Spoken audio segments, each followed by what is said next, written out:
My name is Alex Antonelli, and I have the great honor and pleasure of being the Director of Science here at the Royal Botanic Gardens Kew, and to welcome you to the beautiful Kew Gardens in this nice evening. And we are very pleased to have a very stunning relationship with 5x15 and the 5x15 by Kew series. So last year we held 2 series of talks where we try to bring speakers who are very inspirational from across the disciplines to engage in conversations about the natural world and how we as humans can engage with nature and live in harmony with nature. And last year we had over 1,800 people attending us either live here, also online, and then over 11,000 people watching the talks on YouTube and also on the 5x15 SoundCloud podcast in their own time. It's amazing. Yes, it is impressive. And we are delighted to have this collaboration with 5x15. And tonight's highlight is the talk by Dr. Robin Wall Kimmerer. And she's a mother, a renowned scientist, an author, and enrolled member of the Citizen Potawatomi Nation. And she's also the decorated professor of environmental biology and the founder and director of the Center for Native Peoples and the Environment. So her work encompasses traditional ecological knowledge, something that all of us now scientists are becoming increasingly aware of, and the amazing knowledge held by indigenous and traditional communities. Moss ecology, for those of you who love bryophytes like I do, and also how to reach out to tribal communities and how to communicate science to the wider audience. And she's been very well recognized for her amazing books, including Braiding, Sweetgrass and Gathering Moss, educating us both on the biology of those organisms she writes about, but also our relationship, of course, with nature and how we can best learn from indigenous communities to live in harmony with nature. And that's the United Nations goal for this century, really, that we'll start living in harmony with nature, which we actually don't do at the moment, of course. A few years ago, I do have an indigenous background myself. I was born and grew up in Brazil, and I was really keen to learn more about people's relationships with nature, and I was recommended the only book you have to read on this topic to really start off is Braiding Sweetgrass. So I really highly recommend. I'm sure that all of you have read it already, but that was transformational for me in my understanding, my thinking, and I'm really keen to see how this will widen towards the scientific community so that we all start engaging those conversations. And this evening's talk is going to be very much about how we can best do that. So it's going to be a journey, we think, through time and nature, exploring the intersections of traditional knowledge, botany, and the human experience. So it's really important evening for us at Kew, because as many of you will know, we are not only a beautiful botanic garden in southwest London, which we are, but we are also a major global scientific organization. So we're now celebrating 265 years of botanical exploration. We have the world's largest collections of plants and fungi. We work in more than 110 countries, and we really want to bring those stories about those plants and that interaction between humans and non-human species in a way that is much more inclusive and representative of the history of that exploration, which hasn't always been done in the best way. But we need to acknowledge and learn from our past so we can better influence our present and move forward towards the future. So without further ado, let us embark on this journey with Dr. Robin Kimmerer. And thanks so much for being here, and I hope you'll have an enjoyable evening. Thanks so much.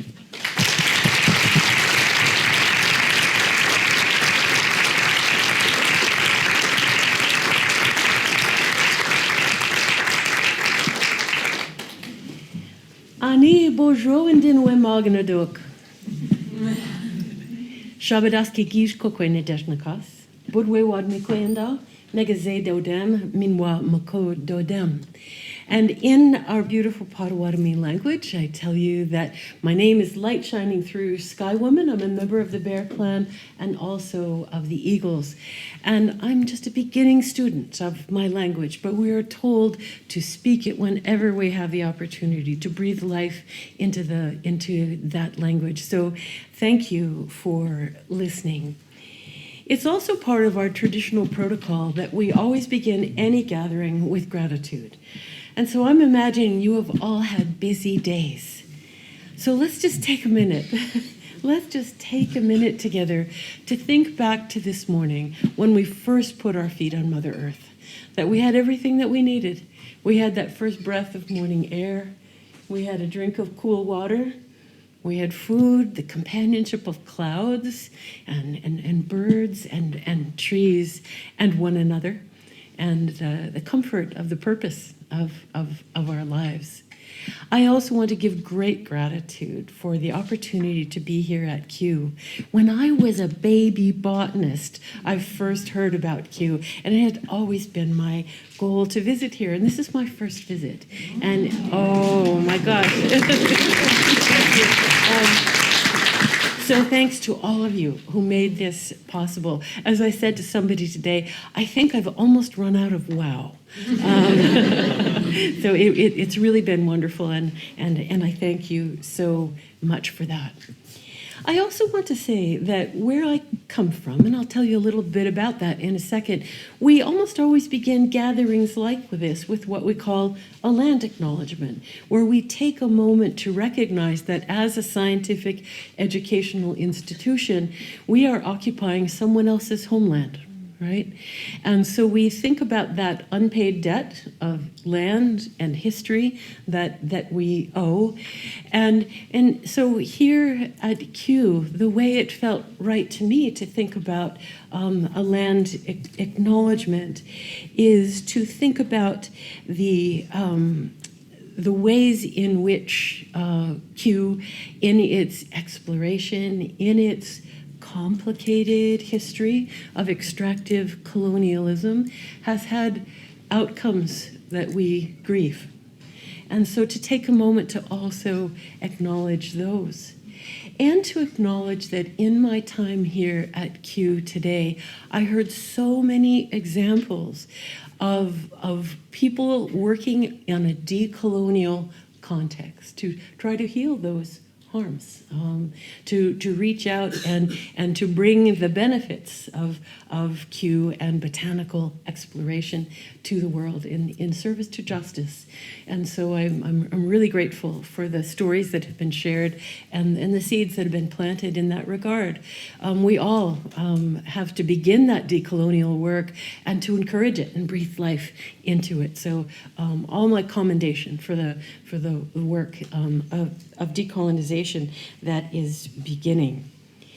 And, I also want to say that as an Indigenous botanist, my goal tonight is to maybe contribute a little bit, to shed a little bit of light. I often think about my name, light shining through, to shed a little bit of light on the Indigenous worldview around plants and botany. And that's what I'd like to hope to do. So let me tell you just a tiny bit about where I come from. I'm a Potawatomi woman. Our people are of the Great Lakes, the southern Great Lakes. But I live today just near the N in Onondaga that you see there, which is the central fire of the Haudenosaunee Confederacy, also known as the Six Nations of the Iroquois. And together we live in this beautiful, well-watered, deciduous, temperate forest, right, that we share. We are two different nations, though, the Haudenosaunee Confederacy and the confederacy to which the Potawatomi belong. So long before settlers came to what we call today Turtle Island or North America, we had to have an agreement between our two nations of how we would live in this place. And I want to share that agreement with you. And it's called the Nalgan Gabejik Emquan in our language. This is a document, this is a treaty that you're looking at here. It is a treaty sewn of quahog shell wampum beads. And what this treaty says, and my people have a copy of this in our governance lodges, as do my Haudenosaunee neighbors have the same copy. And what this shows us is in the center of the white band, that purple shape is the shape of our traditional birch bark feast dishes. And so the teaching is that while we are two nations, we are all fed from the same bowl, the bowl that Mother Earth fills for us. So it's an acknowledgement of our utter dependence on the gifts of the land. And so it's about how the land gives to us, but it's also our responsibility for the land. That as two nations, we're not going to compete about that. We're all going to collaborate in order to keep that bowl clean and full so that both of our nations can live. But notice that it's not just about the nagan, about the dish. It's also about the emkwan, the spoon. And there's basic emkwan. There's one spoon. Two nations. What does that mean? It's an agreement about justice and about sharing, isn't it? That we will collaborate. There's not a big spoon for some people and a little tiny spoon for others. Right? This is a really important statement about the relationship between people and the earth. And my colleague from the Tuscarora Nation, Neil Patterson, says, this is the oldest sustainability policy on the planet. I think that's probably true. And so therefore, you all studied it on the page 1 of your ecology textbooks, right? We know that answer. And shouldn't we be asking why? Shouldn't we be asking why about the erasure of traditional ecological knowledge and how it is that we can all together breathe life back into that knowledge as well and combat erasure ourselves.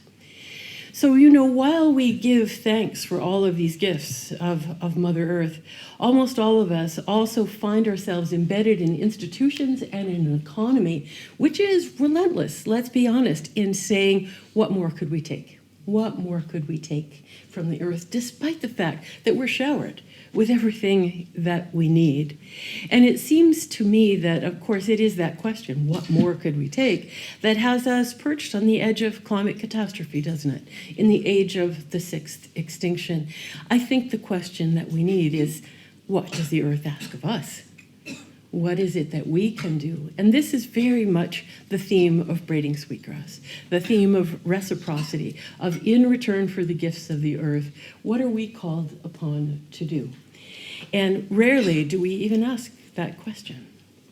But we know we're in trouble, right? You don't even need to read this quote to know we're in trouble, that our so-called sustainability is in question. So let's talk about language for a second. We use that term all the time, sustainability. And a little story from a colleague of mine, Carol Crow, an Algonquin biologist. And she tells the story of going to her tribal council to ask for a travel grant to go to a sustainability meeting. And her elders said to her, well, what's sustainability? And she kind of laughed, saying, well, that's how our people have lived in place since time immemorial. But she also gave them all these definitions that are on the first page of our ecology textbooks, right? And so she told them these, let's choose one. Ensure the attainment and continued satisfaction of human needs for future generations, okay? So she was very surprised when the elders sort of scowled at her. They said, oh, they're going to turn me down? And they said, no, you go to that meeting. But you go to that meeting and carry a message. Sustainability, that sounds to me like they're trying to find a way to just keep on taking. It's not our right. When your feet hit the ground in the morning, we should be thinking, what should we give? And look at these definitions. That really is what it's all about. How can we keep on taking? So how do we change that? How do we, inspired by the Indigenous worldview, think about ourselves as full participants, as givers to the natural world, not just consumers? Those folks who think about sustainability, who don't ever ask the question, what does the earth ask of us? How many times has anyone asked you that question? Isn't that stunning? That question is not on our agenda, but it is on the agenda of so many Indigenous peoples, so much so that it is at the heart of our creation story. I want to tell you just a fragment of that creation story, which, as it is shared by my Haudenosaunee neighbors and my own Potawatomi people.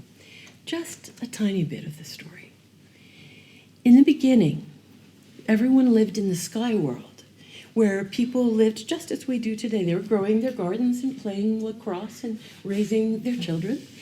But as a botanist, I love to think about one of the things that was different there is that there was a tree called the tree of light.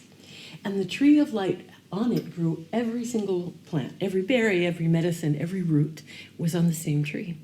And one day a big storm came through the sky world and it toppled that tree. And so the next morning, a beautiful young woman named Guige Kokwe, the sky woman, came out of her lodge and she went over to where that tree had fallen.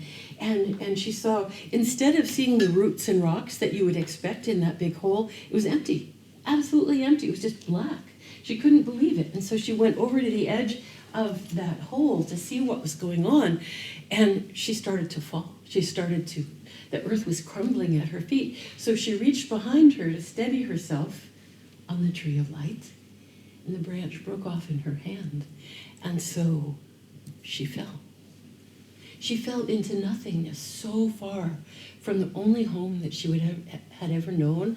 Imagine how frightened she must have been. But it turns out that it wasn't empty, because that hole looked down on the water world. And in the water world, as it happened, all the water beings were meeting together in council. And they were surprised too. They suddenly see this shaft of light shining through the clouds.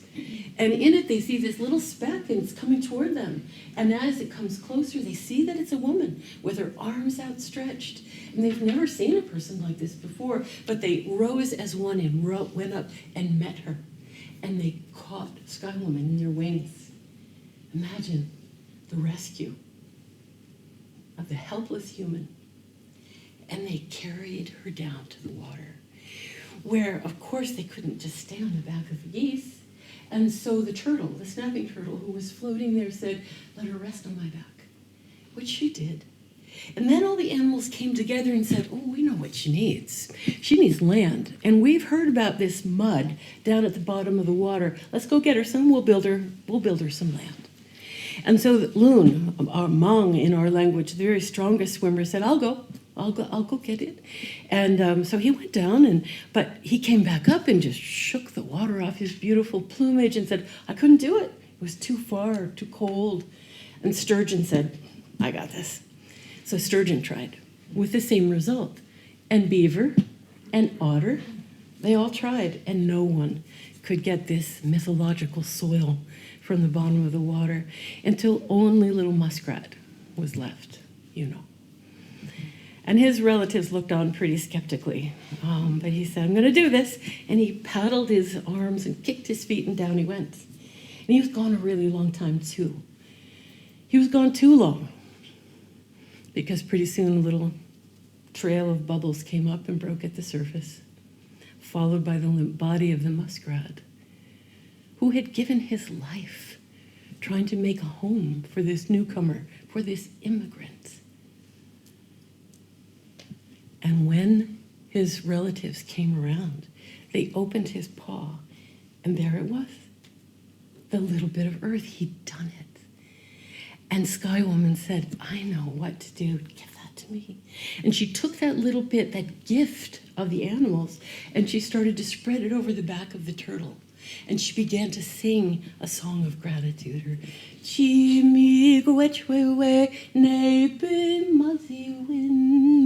and she began to do the women's dance around the back of that turtle, where your feet never leave Mother Earth. It's a caress to Mother Earth. And the power of her gratitude and the gift of the animals was such a powerful alchemy that the back of the turtle started to grow and grow and grow until it became North America, our home, Miniske Mine, the turtle island. And you'll remember that, like any good guest, she had not come empty-handed. What did she have in her hand? The branch from the tree of light that had all the biodiversity, all the plant biodiversity on it. And she scattered those seeds over the back of the turtle. And so we live in the garden that we have today. That powerful story means that within my people and the people who I live among as neighbors, the question of what does the earth ask of us? That's what this creation story asks, right? Of we humans, the earth that provides everything for us, what are we called to give in return. And those answers are gratitude and reciprocity with plants. Let me just say for a second that our Anishinaabe Potawatomi people have always been botanists. You have only to look at our famous floral beadwork, much of which you can tell what plant families those are in beautiful beadwork. And when you think about how we talk about plants in our language, one of the names, the most important name for plants, is Mishkikinek.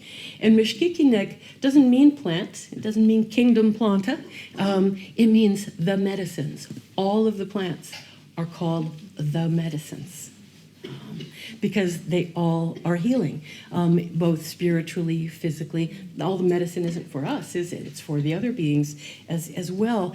And the beauty of that word and the importance of revitalization of indigenous languages is that when we take that word apart, mishkakin, the singular medicine, it means the strength of the earth. The other name for plants is the strength of the earth, that we are healed by the strength of the earth. And what a powerful teaching.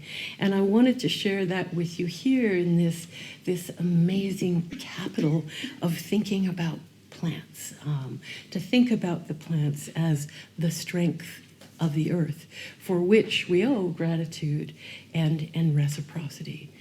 And when I think about not only my culture, but many cultures around the world, our plants and our plant knowledge are inseparable from our culture. But whenever we teach about plants, and I wonder how this resonates with how you work here, when somebody will come to me in one of my classes and say, well, what can I use that plant for? Or who is that plant? The answer is, well, let's talk first. And that is, we don't talk about what their uses are until we talk about our responsibilities for the plants. Only when you've sort of demonstrated that you can be responsible for that knowledge is the knowledge shared. So protocols of respect and reciprocity are taught first before the specific knowledge of the plants.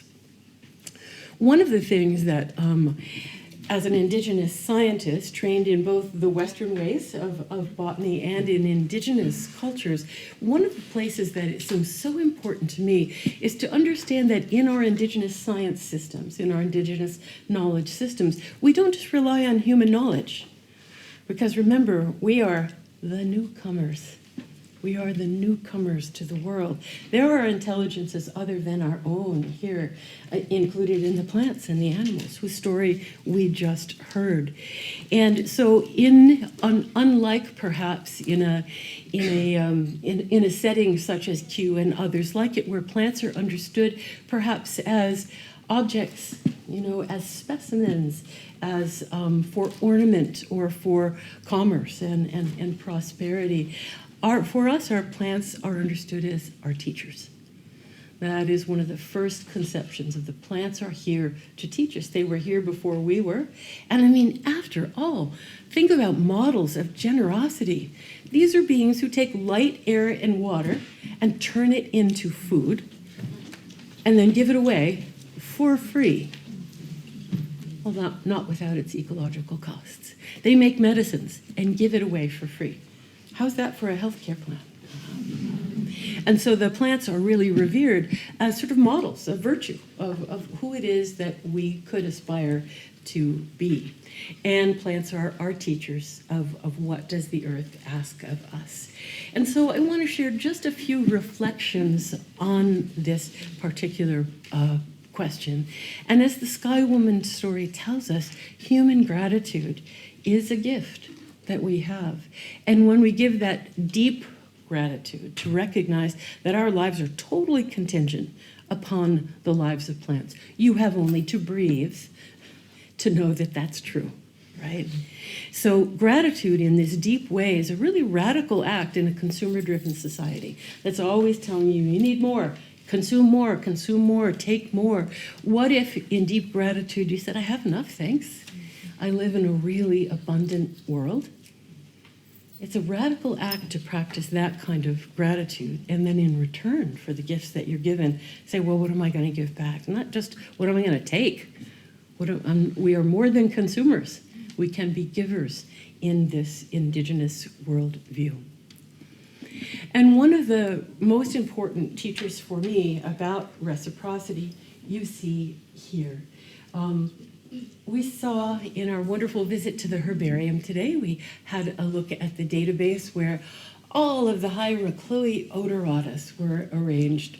That's the name that Linnaeus gave this wonderful plant. We call her wingash in my language, but Hierochloi odorata is a case where, boy, did Linnaeus get it right, because then that translates to the sacred, fragrant, holy grass, which is known as sweetgrass. And how many of you have read Braiding Sweetgrass? Should I just go home now? So you know about her. You know that in our creation stories, when Skywind planted all those seeds, the first ones to grow were sweetgrass. We call it the hair of Mother Earth, because it was the first, and it's so long and silky and fragrant. That's why we braid it. Think about the last time you braided someone's hair, or they braided yours. If you could see your faces, the soft smiles that just went across this room, right? What is it when we braid somebody's hair? That's this really tangible way of saying, I care that you are at your best. That's why we braid Mother Earth's hair. This is a sacred plant. That is that bond that says, Mother Earth, I care that you are at your best. And this is a reminder of that. And for the few of you who have read Braiding Sweetgrass, you know that this serves as the dominant metaphor for the book and for my own journey as an Indigenous scientist. To think about how, when we make that strand, that braid that says, I care for you, Mother Earth, how do we do that? We can care with a whole bundle of Western scientific knowledge. You have only to look at the work in conservation being done here at Kew to know how powerful is Western scientific knowledge for caring for the plants, for the earth, right? But what is often erased is Indigenous knowledge as a way to care for the earth as well. So for me, that's another one of those strands. But both Indigenous knowledge and Western scientific knowledge are human constructs, right? They're our way of making sense of the world. And so I also want to invoke, what do the plants know? Those intelligences other than our own. And how much stronger would our problem solving be? How much bigger would our imaginations of a sustainable future be if we used all these ways of knowing instead of just the one that for the most part we operate within? So a little bit of a story about my own relationship to those kinds of knowledges. I was lucky enough to grow up a pretty free-range kid in the woods and in the fields, and the plants were always my friends and my teachers. So there was really little question that I would grow up to be a botanist, although I did want to be a poet as well, but I was told, oh, you can't do both of those things. So the plants chose me, and I chose them. And famously, perhaps for those of you who have read this chapter, when I decided to go off to college to study botany, I knew that at a forestry school where I was going, I would be one of the only women in the whole forestry school, and that's where you went to study botany in that time. And I knew for sure that I'd be the only Indigenous person on the whole campus. So I wanted to be ready, as much as you can be ready for that. So one of the things I did was to go out and buy a red plaid wool shirt. Yes, I'm gonna channel Paul Bunyan here, and that will help me fit in, because I knew that I wouldn't. And the other thing that I did was I knew that on the first day of enrollment, I'd have to have an interview with my botany professor, my new advisor. And so I wanted to be ready for that as well. And I thought I knew plants pretty well, because I'd spent so much time hanging out with them, learning from my teachers. And two of the plants that I loved the best are these goldenrod and asters. They look so beautiful together, don't they? Do you have this combination here, goldenrod and asters? Some of you nodding your head? Yeah, Yeah, stunning, isn't it? And one of the things that I had noticed as a young botanist and plant ecologist is that they seem to share the same kind of habitat. But they could grow on opposite sides of that field, but they don't. They grow shoulder to shoulder in the way that makes this so stunningly beautiful. And I thought that must be revealing of some kind of ecological pattern. And so when my professor said, "So Miss Wall, why do you want to study botany?" I said, "I want to know why goldenrod and asters look so beautiful together." That's what he did. He laughed. He didn't laugh. He looked at me like, "I've never heard an answer like that before." He went and he said, "Miss Wall, if you want to study beauty, you should have gone to art school." Oh, day one of forestry school. Oh, I shouldn't be here, right? So then, drawing on Potawatomi ways of thinking, I said, well, I also want to know why plants make medicine for us. That's not science. That sounds like anthropology. I went on. I want to know why some work really well for baskets and others don't. And he just kind of waved me off and said, "Tell you what, you come take my plant science classes, and then you'll learn something about plants." He said to the young woman who was born a botanist, "That's why I look so happy." Yep. Our freshman mug shots taken on that same day. I'm waiting for my real mug shot. It'll come. But, you could laugh at this or cry. Both are appropriate responses. Because, I had no vocabulary of resistance. I had no one to follow. There were no other Native students there. I didn't know a single Native scientist. Truthfully, I thought I must be wrong, because I was in the professor's office. He was a botany professor. There were pictures of Linnaeus and Asa Gray hanging on his wall. Clearly, he knew what botany was, and clearly I did not. It was really, really hard, as you could imagine. I felt like I was knocking on the door of a club that did not want to let me in, where the way that I thought was not welcome. And I was right. I didn't think about it at the time, but I sure did later, how my first day of school was an echo of my grandfather's first day of school. This famous photograph of the Carlisle Indian School, one of the notorious residential boarding schools. My grandpa was only 9 years old when he was taken from his family in Oklahoma, put on the train for Carlisle, Pennsylvania, where he too was told that his way of knowing was not welcome, that his knowledge was to be erased. The motto of these schools was "Kill the Indian to save the man." And we look at that as a tragedy of assimilation and knowledge loss. But as an Indigenous student and scholar in Western academia, I want to tell you that it's still profoundly assimilative, where only certain ways of knowing are really privileged. And we say we live our ancestors' stories. And as a scientist, as a writer, as a teacher, as a mother and a grandmother, I know I'm living in response to this story from my grandfather, that this is my work. This is my work, to do that kind of healing, to contribute to the anti-erasure of what happened in such places. Because as a young person, I grew up thinking that the plants were people. The metaphor for the living world was nature as subject, nature as family, right? That's just a given. Well, would you say that in the world that you were educated in, the world that you live in, is this how we think about plants?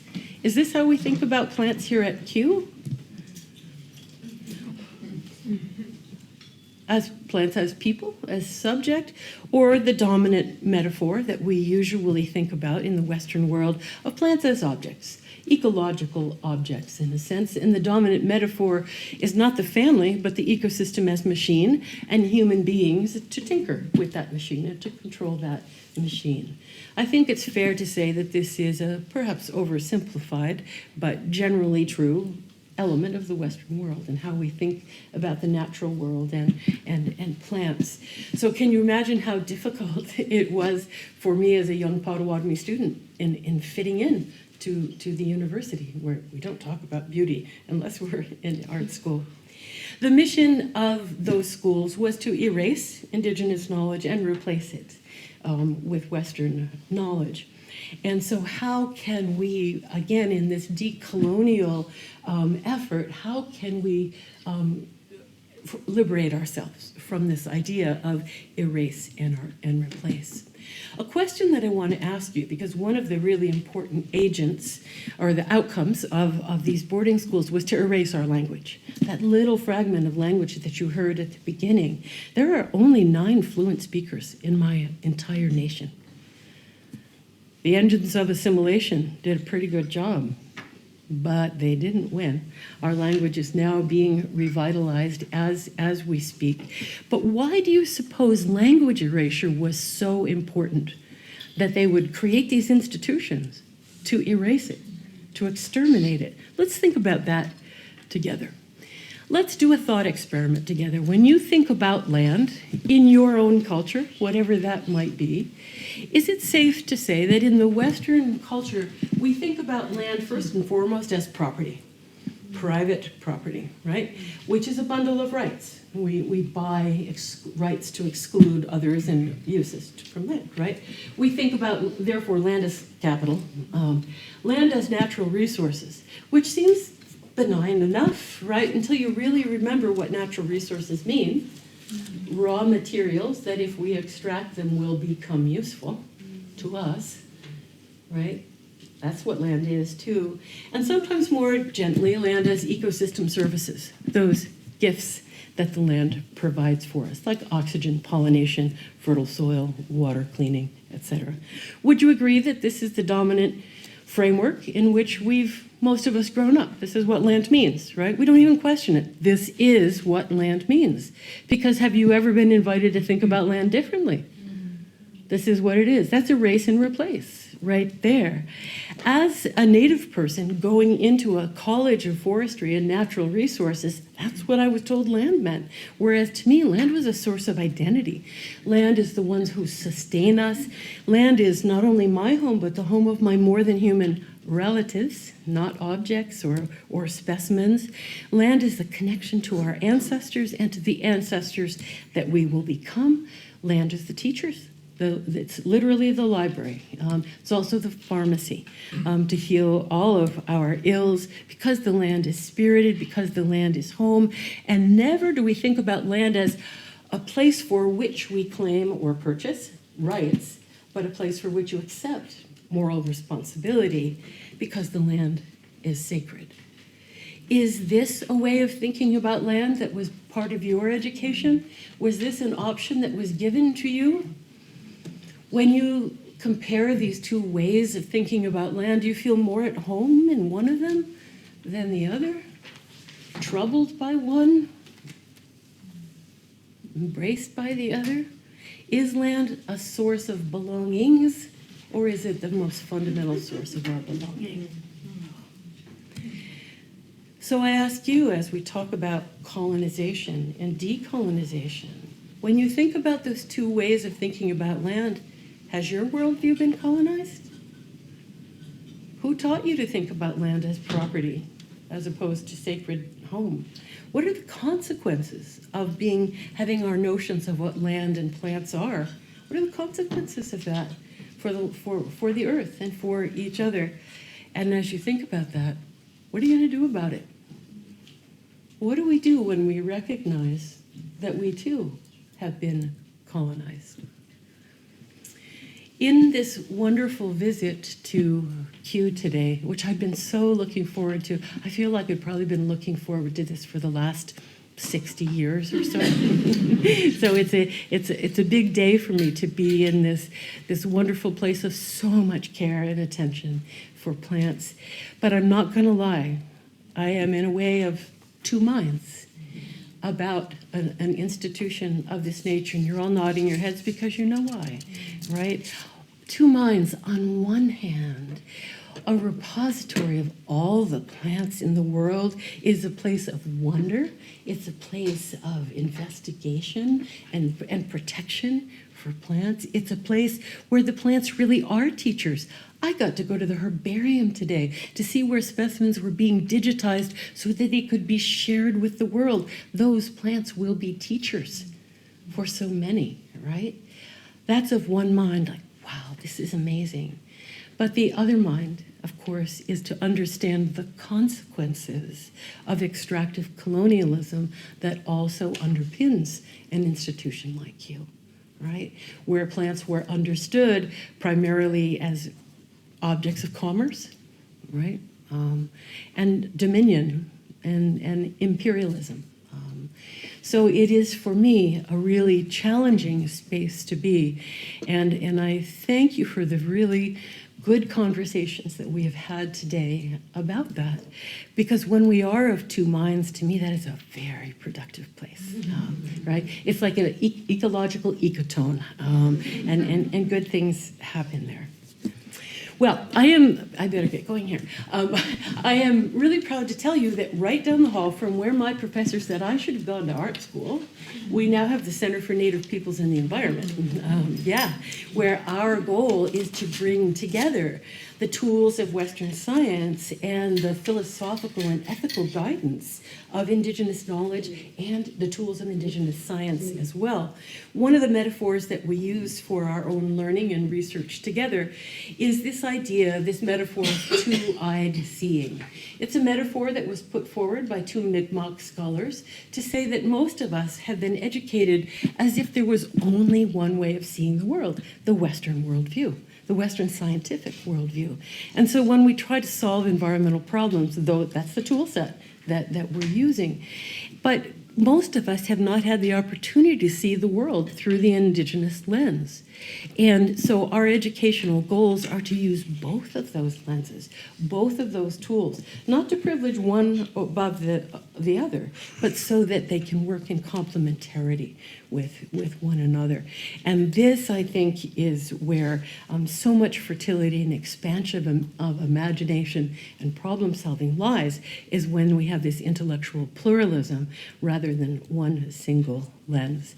And I'm sorry, these slides and converting between platforms kind of messed up, but what this is really meant to convey is oftentimes people will say, well, you want to engage Indigenous knowledge, what, to go back to some time in the past?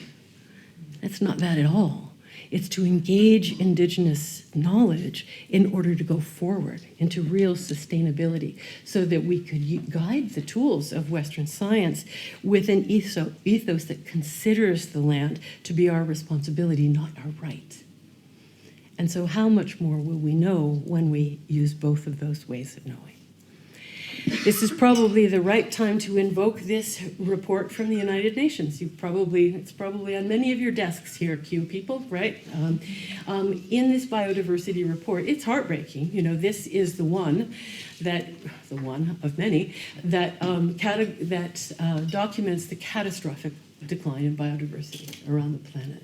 I don't need to go into details. You know, right? But in this truly heartbreaking report, I mean, 70% of all of the songbirds gone in the last 50 years. The insect apocalypse? Whew, heavy reading. But there is a bright spot in this report, and that is there are places on the planet where that's not happening. And you know where those places are? In the homelands of Indigenous peoples. Shouldn't we in the conservation community be stunned by this finding? Think of all of our decades of work in conservation. And what we see is in Indigenous homelands, that's where it's really happening.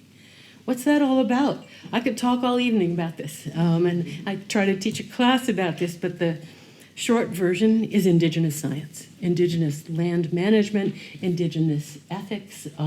This notion that we don't have nature over here and people over here, but that we live together, that they're in reciprocity, that human well-being and the flourishing of the land is the same thing, that people are givers to the land, not just takers. It is this whole panoply of ways of knowing that translate to much higher ecosystem integrity in those places. I'm greatly simplifying that story, but I have only a few minutes. So this map, again, may be familiar to you. It comes from a wonderful organization called Terra Lingua, which, again, is about indigenous languages. And on this map, what you're looking at is a gradient of plant biodiversity appropriate to this audience, and mapped on top of it, indigenous language diversity. Biodiversity hotspots are also indigenous language hotspots. So how do we care for one without caring for the other? These things are linked, aren't they? And we're going to talk about language this evening. So back to our general question of what does the earth ask of us when faced with the circumstances that we find ourselves, when faced with the notion that we've been looking at the world through a monocle instead of glasses with two lenses. If plants are our teachers, let's just take that as a hypothesis. How can we be better students? What if we took seriously the fact that plants, through biomimicry, are able to teach us what we might do in the face of climate change and biodiversity loss, right? Nature-based solutions. Well, we all know, teachers and students alike, that the most important thing to be a better student is to show up to class, for one, right? You got to be present. You got to be present with those teachers. What does the earth ask of us? Pay attention. Pay attention. In this room at Kew, I don't have to say, pay attention to plants. Maybe you need to say, stop paying attention to plants, or sometimes my family will say that to me. Just for a minute, Mom.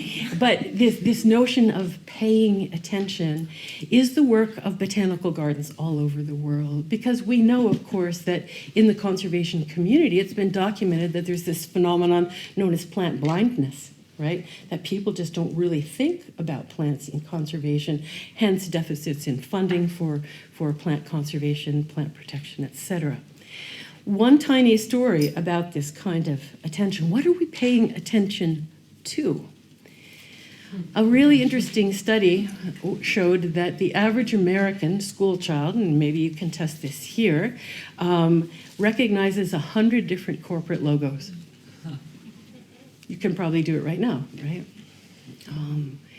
And it turns out that the taxonomy part of our brain is also the part of our brain that processes symbolic information, like logos. You know, our ability to tell a poisonous plant from a medicine, we need to be able to recognize a certain pattern of color and shape. And it turns out that it is the same area of the brain. Well, what happens when our children, when ourselves, let's be honest, can recognize 100 corporate logos and on average 10 plants? Yeah, and when you look at that list of 10 plants, one of them is Christmas tree. 9, right? So pay attention. And the role of botanic gardens like Kew is to focus our attention on those things that truly sustain us, not those things that are asking us to consume. Knowing plant names, and I don't mean necessarily knowing all the botanical Latin, although, boy, I love me some botanical Latin. Retidia, Delphis, Triquetras, mosses have the best. Anyway, by knowing names, I don't necessarily mean knowing their technical names. I mean knowing them like you know your neighbors, right? How can you call on them for help if you don't know who they are? How can you help them if you don't know what they need? So paying attention to the plant world is a really important step in healing our relationship to the land. The last thing that I want to share about, I think it's the last thing. Oh, yeah, not quite. When we think about how do we answer that question of what does the earth ask of us, it depends on what you have to give. What's your gift? You know, doing good science. That's a gift back to the land. Doing transformative art, so is that. You know, policy making, activism, all of those are really important ways that we can give back to the earth.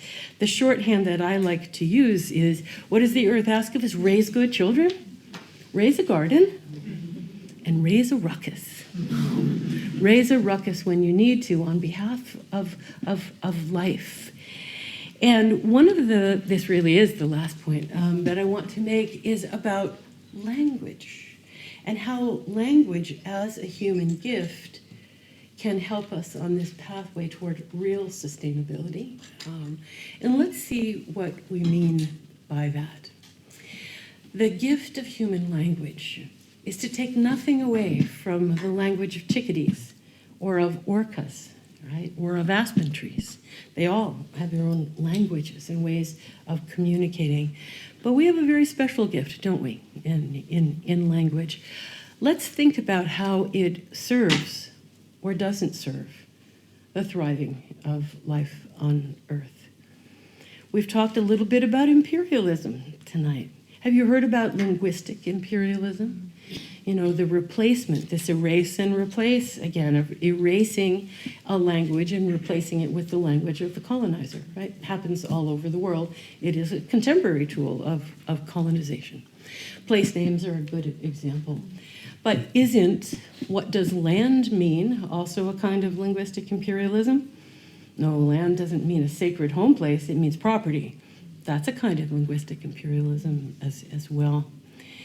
But the one that I want to talk about is this little word right here. I think one of the most pernicious elements of linguistic imperialism, this nondescript little pronoun that you use so many times a day. If you're pointing out the window at that robin singing in the treetops, you're going to say, "It sounds so pretty." Right? Of course, that's how we speak. You know, if you're talking about those salamanders, you know, it's hiding under a rock. Our way of speaking in the English language about the living world is to call all the other elements of the world it, right? English doesn't give us any choice about that, unless we know their name. And we've just seen we don't know their names. So we're itting the world all the time, right? Think of how many times a day you say this without even thinking about it, right? Well, it turns out, well, let's do this thought experiment as well. Alex, I'm going to pick on you. What if I said, it's sitting in the front row listening? Oh, thank you for groaning, right? Ooh, that wasn't nice, was it? What did I just do to Alex?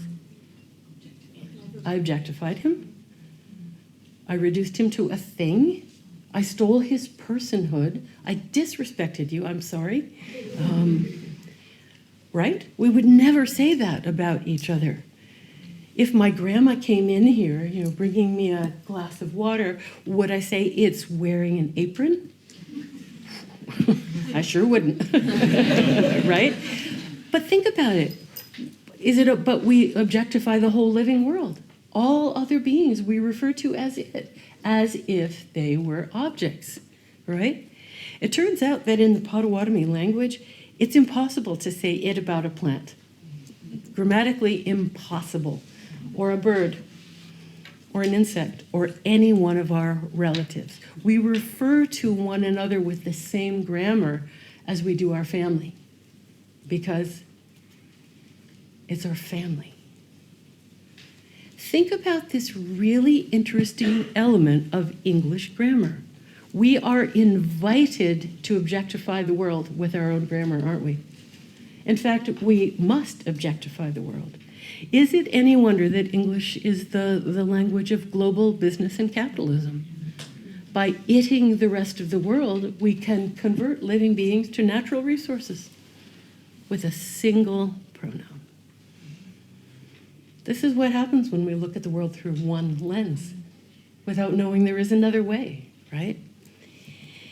This is an example of human exceptionalism at its worst, isn't it? This is the fiction of the Western worldview, that of the 200 million and counting species with whom we share the earth, one species, and please notice some members of one species, are more entitled to all the rights and riches of the world than anyone else, that we're in charge. We're at the top of some fictional pyramid, right? In which everybody else is an it, and everybody within our in-group gets to be referred to as a person, right? The language maps exactly onto this Western worldview.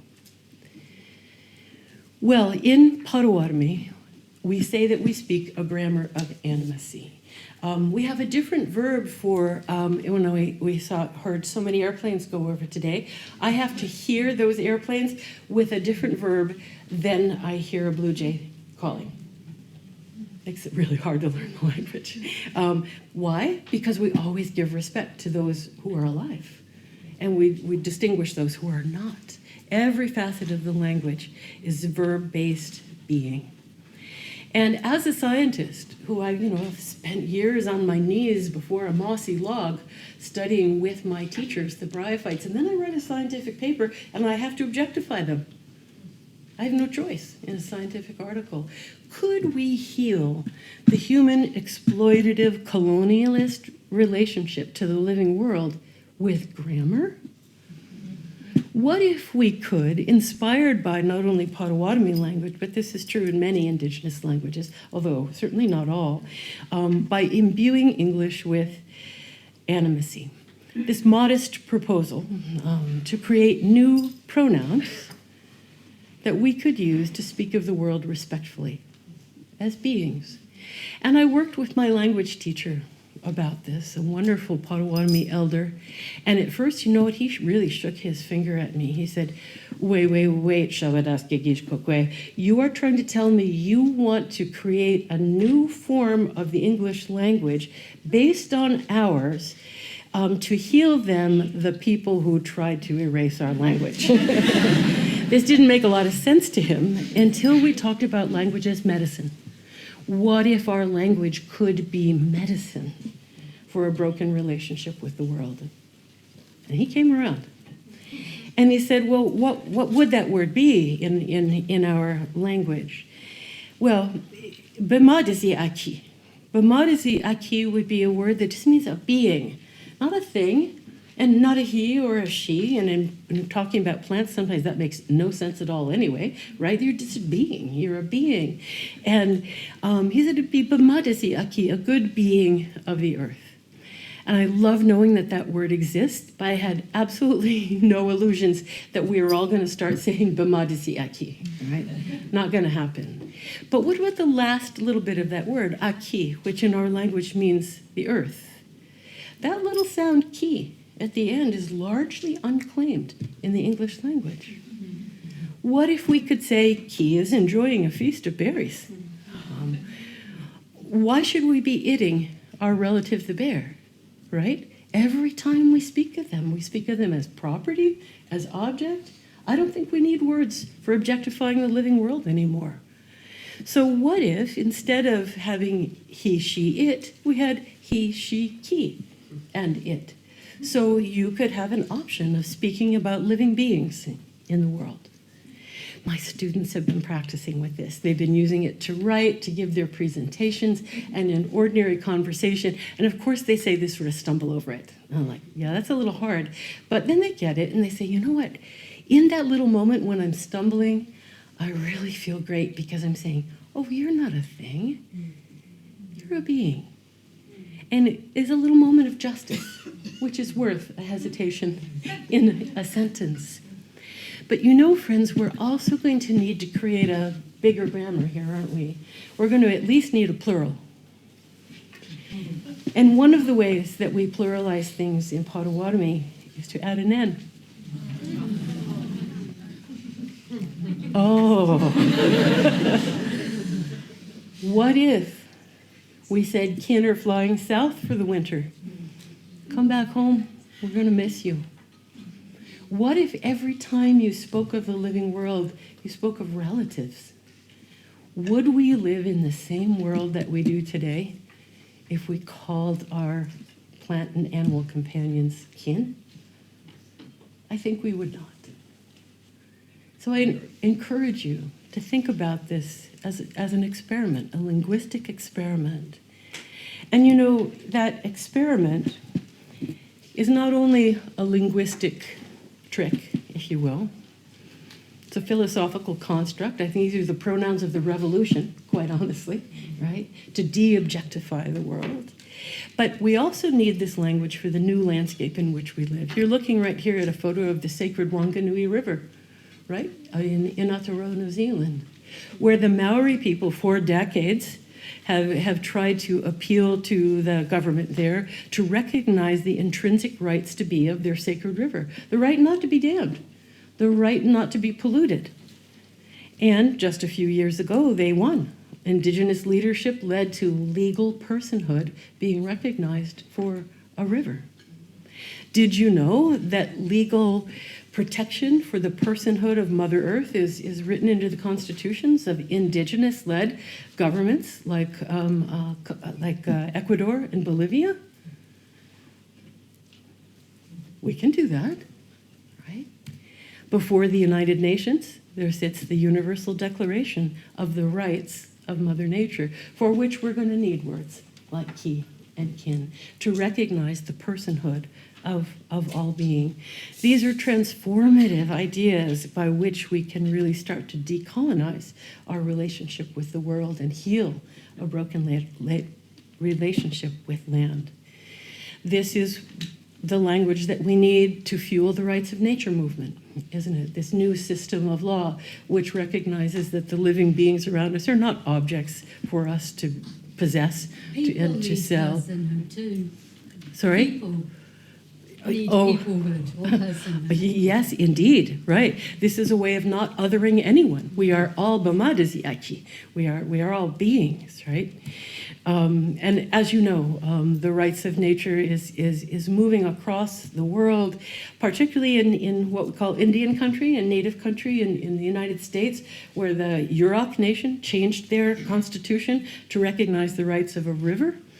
In the United States, there are, of course, legal persons other than human beings, corporations, right? Corporations have the rights of legal personhood, where pine trees and blue jays certainly do not. But we need to fix that. And one of the things that being a legal person means is that you can sue. You can take somebody to court for damages, right? Well, Anishinaabe, related to Potawatomi, my relatives up on the White Earth Ojibwe Reservation, where manoman, wild rice, our sacred food, has been threatened by oil development, by fossil fuel development and pipelines. They couldn't, using existing law, legal frameworks, they were helpless to stop this. So the tribe passed a resolution in their own sovereign court that declared that manoman, that wild rice, was a legal person. Well, if you're a legal person, you can go to court. Manoman Wild Rice has sued the oil companies. Yeah. So this is a whole new revolutionary way of thinking about giving agency to the earth, agency to plants around us. What does the earth ask of us? The earth asks us to change. To change. When we think about so much of our environmental discourse, it's all about changing technology, right? One more kind of light bulb, one more kind of policy, right? What I think we really need is to change minds, to change worldviews.